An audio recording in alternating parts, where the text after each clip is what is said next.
Hey guys, happy Monday to you. Today is Monday, January 11th, day 11 of reading the Bible in a year. I hope that you guys have been enjoying the series so far. And if you're new to the channel, I welcome you and I am gonna ask that you please go ahead and subscribe to the channel. If you haven't done so already, those who are already subscribed, thank you, and welcome back. Be sure to turn on your notification bell so that you're notified each and every time a new video is uploaded. All right, guys, so we're gonna get straight into it and we're gonna continue on picking up from where we left off yesterday. Where we left off, Isaac had just married Rebecca, and he's happy and now he's comforted after his mother's death. So we are gonna pick up from there, and we'll talk a little bit first about what we're about to read before we get into the scriptures. Then we'll break, talk a little bit more, and continue on. I'm sure you guys are used to the routine by now. All right, so just as Isaac is comforted after his mother's death by taking a wife, so Abraham is comforted after Sarah's passing by taking a wife named Keturah. However, all of Abraham's sons, other than Isaac, are eventually sent away, presumably to ensure preeminence to Isaac and his descendants. The record of Abraham's offspring by Keturah lists 6 sons, 7 grandsons, and 3 great-grandsons, regarding whom any future reference is uncertain. So now we're going to start with Genesis 25, verses 1 through 6. Abraham had taken another wife, whose name was Keturah. She bore him Zimran, Jokshan, Medan, Midian, Ishbak, and Shua. Jokshan was the father of Sheba and Dedan. The descendants of Dedan were the Asherites, the Letushites, and the Lumites. The sons of Midian were Ephah, Epher, Hanak, Abida, and Eldah. All these were descendants of Keturah. Abraham left everyone and everything he owned to Isaac. But while he was still living, he gave gifts of the sons of his concubines and sent them away from his son Isaac to the land of the east. We're going to break there, okay? Now we're going to talk a little bit about the death of Abraham before we start reading the scriptures. Okay, so this is just going through some of what's in Genesis. The Genesis record closes its account of Abraham's life with a brief account of his death and burial. Significantly, Ishmael and Isaac bury not only their father, but also any hostility which may have come between them over the years. As we know, the brothers weren't, that close. All evidence from this point forward, however, indicates that descendants of these two half-brothers will have virtually nothing in common with each other. The single known exception will come when Isaac's son, Esau, will take wives from the daughters of Ishmael. For now, one of the most significant characters in the unfolding story of God's dealings with mankind is laid to rest. But Abraham will be remembered throughout history as one of the most outstanding men of faith ever to have lived. So now we're going to read the scripture that actually talks about his death, which was Genesis 25, verses 7 through 10, which you've summarized here. Abraham lived 175 years. Then Abraham breathed his last and died at a good old age, an old man and full of years, and he was gathered to his people. His sons Isaac and Ishmael buried him in the cave of Machpelah near Mamre, in the field of Ephron, son of Zohar, the Hittite, the field Abraham had bought from the Hittites. There, Abraham was buried with his wife Sarah. Isn't that beautiful that, they buried him at the same place? So moving on, we're going to cover the last account of Ishmael before we get into the scriptures. Ishmael is now 89 years old when his father Abraham dies, and he will live for another 48 years. He will have 12 sons and presumably many daughters, because the Genesis record will soon concentrate exclusively on the life of Isaac and his descendants. A last account of Ishmael and his sons is given at this point, which is in Genesis 25, verses 12 through 18. This is the account of the family line of Abraham's son Ishmael, whom Sarah's slave Hagar the Egyptian bore to him. These are the names of the sons of Ishmael, listed in the order of their birth. Nebaioth, the first of Ishmael, Kedar, Adbeel, Mibsam, Mishma, Dumah, Massa, Hadad, Tema, Jetor, Naphish, and Kedemah. These were the sons of Ishmael, and these are the names of the 12 tribal rulers according to their settlements and camps. Ishmael lived 137 years. He breathed his last and died, and he was gathered to his people. His descendants settled in the area of Havilah to Shur, near the eastern border of Egypt, as you go toward Ashur. And they lived in the hostility toward all the tribes related to them. After Abraham's death, God blessed his son Isaac, who then lived near Beer Lahai Roi. This is the account of the family line of Abraham's son Isaac. Abraham became the father of Isaac, and Isaac was 40 years old when he married Rebekah, daughter of Bethuel, the Aramean from Padan Aram, and sister of Laban, the Aramean. Isaac prayed to the Lord on behalf of his wife because she was childless. The Lord answered his prayer, and his wife Rebekah became pregnant. The babies jostled each other within her, and she said, "Why is this happening to me?" So she went to the inquiry of the Lord. The Lord said to her, "Two nations are in your womb, and two peoples from within you will be separated. One people will be stronger than the other, and the older will serve the younger." When the time came for her to give birth, there were two boys in her womb. The first to come out was red, and his whole body was like a hairy garment. So they named him Esau. After this, his brother came out, with his hand grasping Esau's heel. So he was named Jacob. Isaac was 66 years old when Rebekah gave birth to them. As Esau and Jacob grew into manhood, they take in individual characteristics and become especially favored. Esau by Isaac, Jacob by Rebekah. Genesis 25, verse 27 and 28. The boys grew up, and Esau became a skillful hunter, a man of the open country, while Jacob was content to stay at home among the tents. Isaac, who had a taste for wild game, loved Esau, but Rebekah loved Jacob.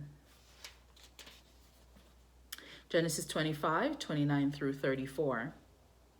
Once, when Jacob was cooking some stew, Esau came in from the open country famished. He said to Jacob, "Quick, let me have some of that red stew. I'm famished." Jacob replied, "First sell me your birthright." "Look, I'm about to die," Esau said. "What good is the birthright to me?" But Jacob said, "Swear to me first."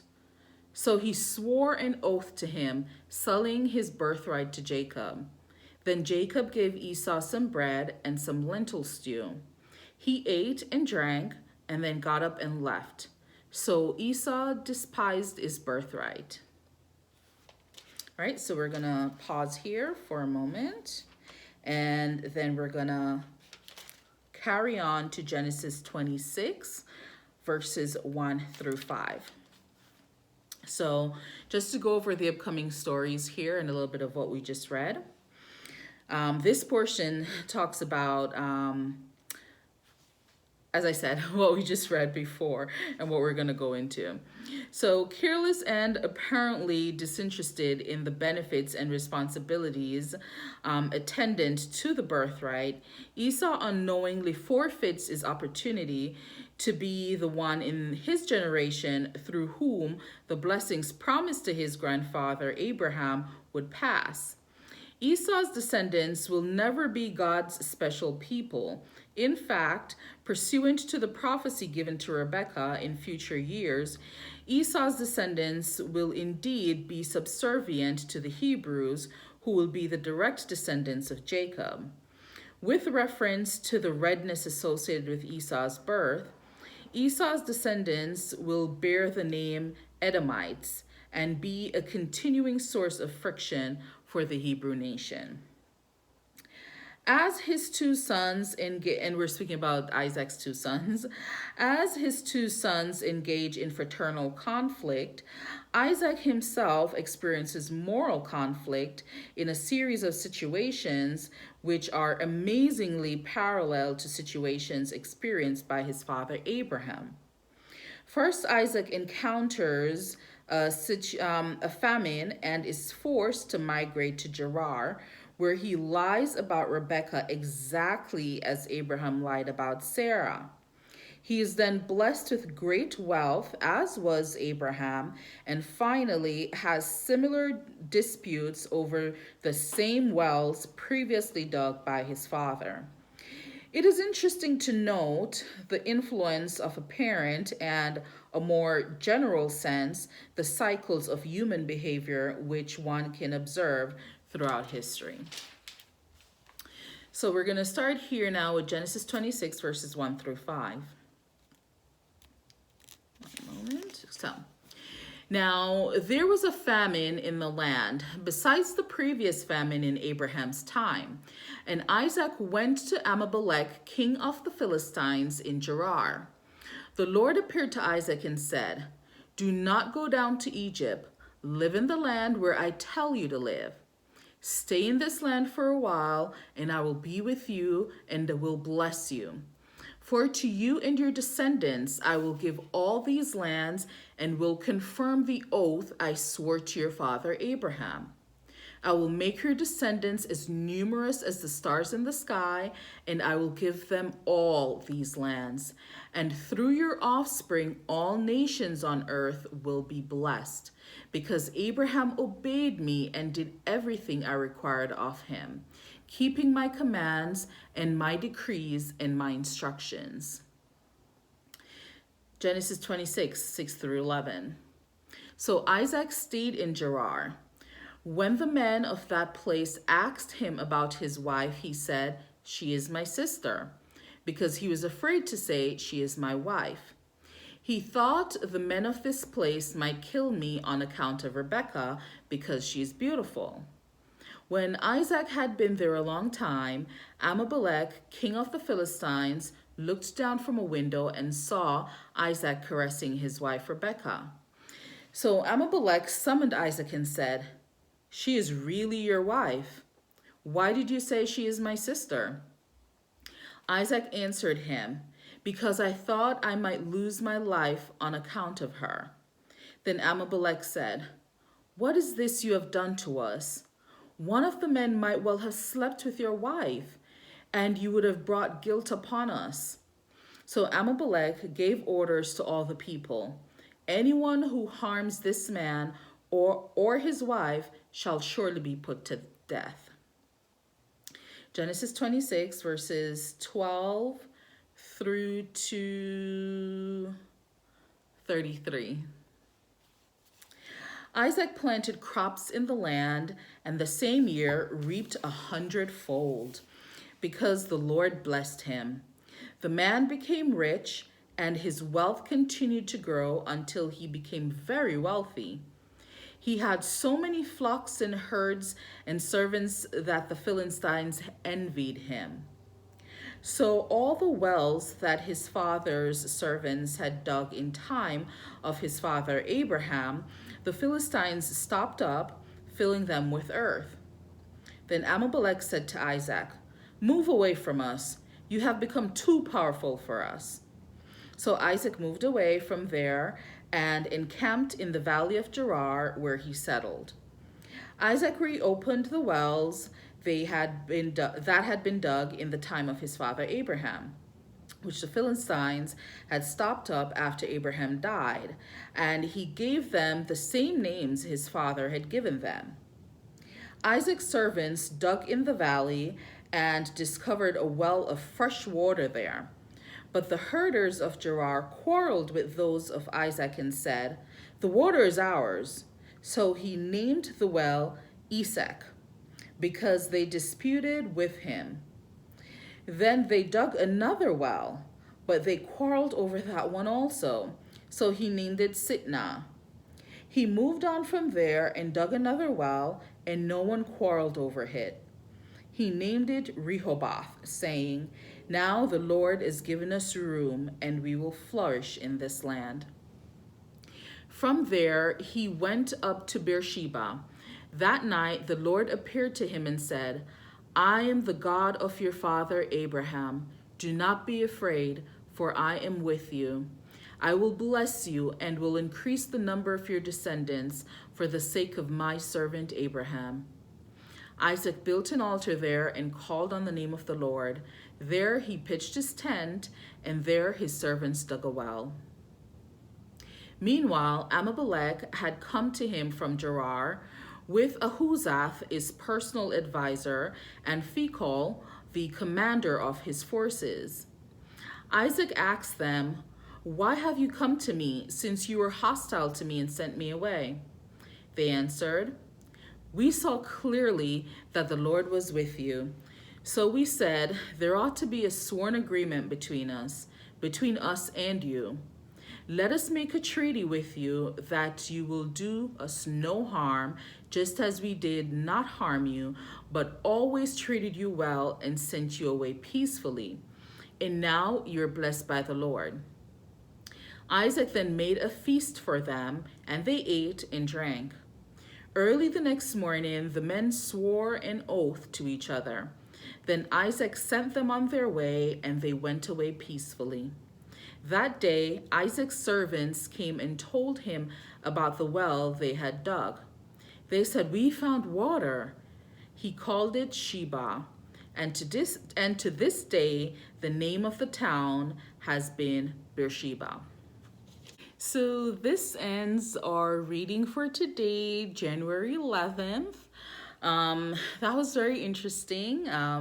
Quite interesting reading about the parallels between Isaac's life and that of his father Abraham, that he pretty much copied and did some of the same things that he did. But nevertheless, we're going to continue on speaking about his sons, Jacob and Esau. We're going to talk a bit more about that tomorrow. So thank you again for joining me today, and I will be back tomorrow, same time, same place, still reading the Bible tomorrow, January 12th. So with that, have a good day, stay blessed, and I'll see you tomorrow. Bye.